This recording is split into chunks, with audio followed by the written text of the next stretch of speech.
Alright, so typical day of an installer. I just want to kind of go through it on like what a typical day of an install crew is.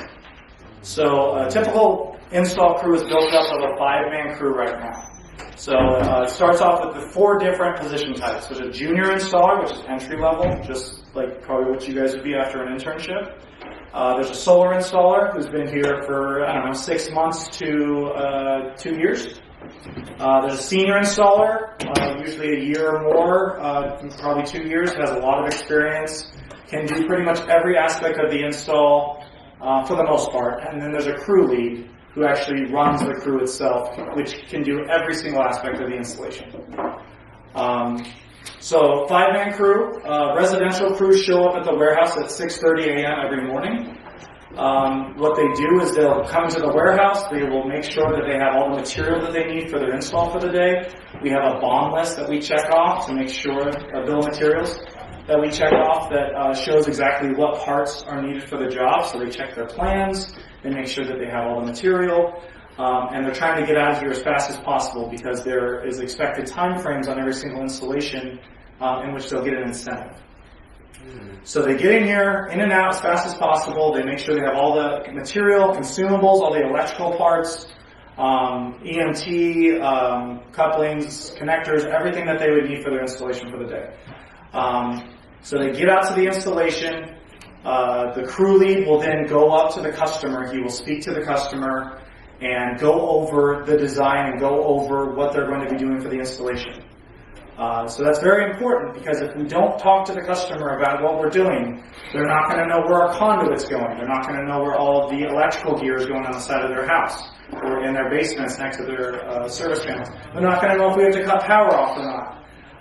They're not going to know maybe the layouts of their roof. Maybe they didn't look at their design with their sales reps in detail. And they may not know something about a design. So it's very important that the crew lead or the senior installer is going through the design with the customer and making sure they know exactly what they are getting on their house. So after that's being discussed and the customer confirms everything, the crew then starts setting up safety, right? One person or 2 people are going to help set up the ladder. We're going to set the ladder up. It's going to be how far over the gutter? You guys 3 count? feet. 3 feet. Okay.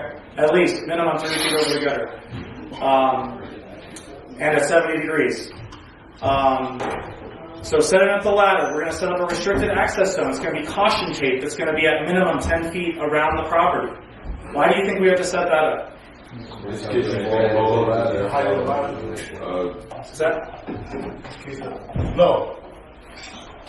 That's the ocean. that's the phone line. So like, That's the ocean question. bystanders or people that's passing by. Right, Don't get hit by anything. We don't want to drop anything on people that are walking by or customers that want to come outside of their house and see what we're doing.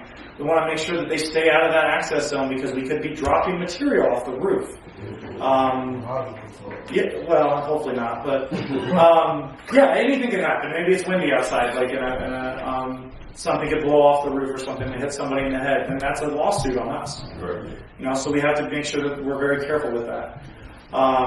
Yeah, we want to make sure that everybody has hard hats on the ground when they're installed, within the restricted access zone. Because we don't want to hurt our own employees as well, like that are on the ground. So 2 people will probably go up onto the roof and they'll start setting anchors for the safety and installing ropes. They got to make sure that they have harnesses on, that they're fully stocked with their roof bag that has everything that they would need to install safety on the roof and get started with the installation.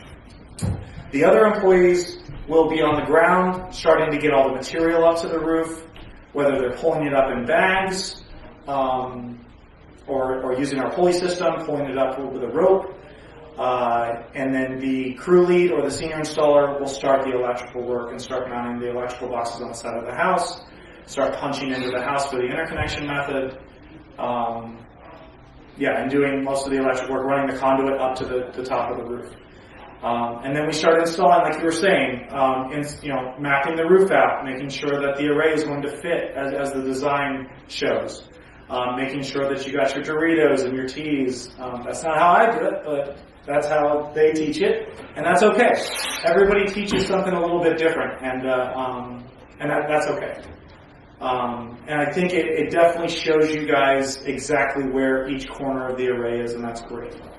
That's awesome. I like to do a panel line for every single panel on the bottom row, just so I can see exactly where everything's landing. I know where my cantilevers are, and then if I need to, if there's a staggered row, I can then measure up the next row. That's a whole different conversation. But I'll show you what he means by that when we go Yeah. out there today. I'll show you what he means by those middle lines. We can it's apply just to that. show where each panel's going to land, where the gap's going to be for each panel. Okay. It's more important for a railless system than a rail system, to be honest with you, because a railless system, you have attachments that may be landing in those gaps, and you want to stay away from that as much as possible. So yeah, to continue, installation crew gets up on the roof, starts doing all those processes that you were talking about, but we're also documenting everything that we're doing. So as soon as all the rails go up, we're making sure we're taking pictures of all of our rails set. We're taking pictures of our cantilevers. We're taking pictures of our fire setbacks. We're taking pictures of the grounding that we did. We're taking pictures of our junction box and the wiring that we pulled up to the junction box when we spliced the junction box together. We're documenting the install process.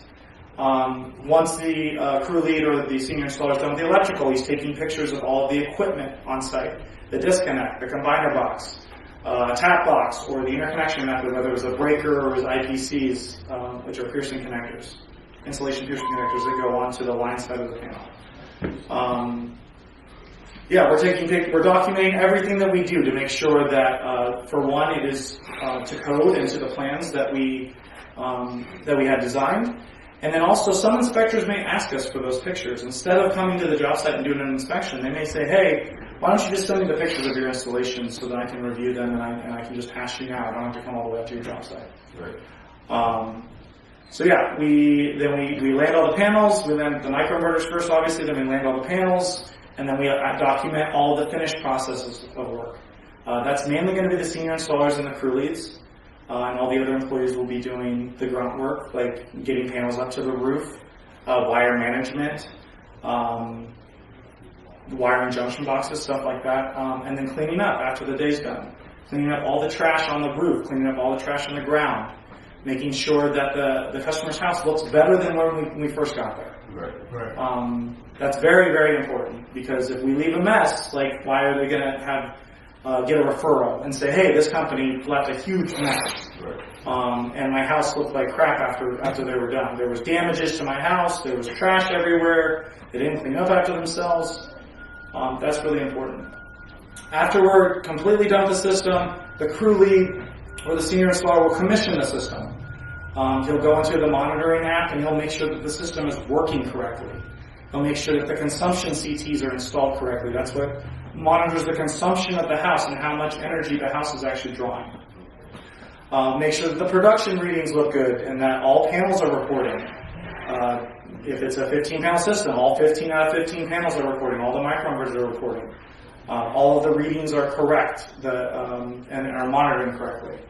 And then we're going to talk to the customer at the end of the project, and we're going to go over the project and say, you know, how did your install go? Are you willing to leave a review? We have signs that we want to put out in front of your house that say you got installed for solar, like free marketing for solar states. And then we also want to go over their system and make sure they know how to use their Sunvoy app, which shows how the monitoring works on the system. They can view it online. And yeah, that's pretty much a typical day. Then everybody will get back into either a company vehicle or their personal vehicle. If you're in your personal vehicle, you're going to go home, most likely, and clock out from the job site. If you're in a company vehicle, you're going to drive back to the warehouse, clean the truck out, and then go home. That's a typical day. It could be a 5-hour day. It could be a 12-hour